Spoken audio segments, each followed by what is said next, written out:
दरम्यान अपक्ष उमेदवार गोकुळ गीते यांना थेट मुख्यमंत्र्यांच्या भेटीसाठी निरोप आलाय। गोकुळ गीते यांनी महायुतीचे उमेदवार नरेंद्र दराडे यांना पाठिंबा द्यावा यासाठी महायुतीच्या नेत्यांचे जोरदार प्रयत्न सुरू आहेत। गीते यांची मनधरणी करण्यात गिरीश महाजन, उदय सामंत, दादा भुसेंना अपयश आलं आणि आता मुख्यमंत्र्यांच्या भेटीनंतर तरी गोकुळ गीतेंची काय भूमिका राहते याकडे सगळ्यांचं लक्ष लागलेलं आहे। नाशिकहून आपले प्रतिनिधी प्रांजल कुलकर्णी आपल्या सोबत जोडले गेलेत। प्रांजल, काय अधिकचे अपडेट्स? सौरभ, आपण जर बघितलं तर गेल्या आठवड्याभरापासून नाशिकमध्ये राजकीय घडामोडींना कुठेतरी वेग आल्याचं दिसून येत आहे।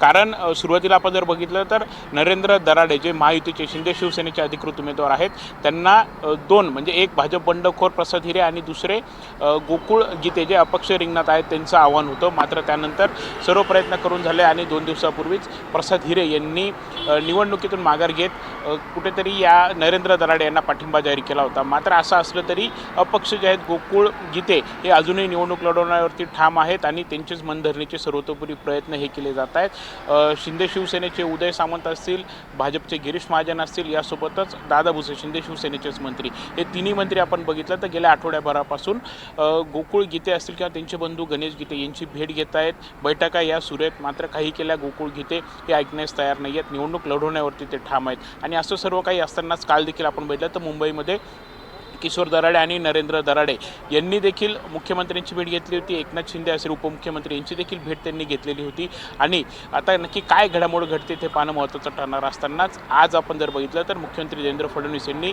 अपक्ष उमेदवार गोकुळ गीते यांना भेटीसाठी बोलवलेलं आहे। त्यामुळे एकंदरीतच आज आता गोकुळ गीते यांची नक्की भूमिका काय राहणार हे पाहणं महत्त्वाचं ठरणार आहे। कारण त्यांच्या 2 प्रतिक्रिया समोर आलेल्या होत्या की मला निवडणूक ही लढवायची आहेत, लोकशाही आहे, त्यामुळे मी निवडणूक लढवण्यावरती ठाम आहेत। मात्र दुसरीकडे आता आज मुख्यमंत्र्यांची भेट घेतल्यानंतर मुख्यमंत्री त्यांची मनधरणी करण्यात कितपत यशस्वी होत आहेत।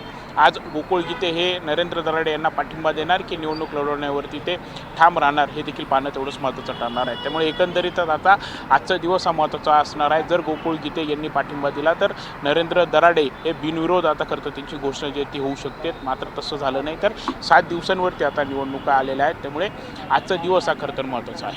निश्चितच प्रांजल, या संदर्भातले अधिकचे अपडेट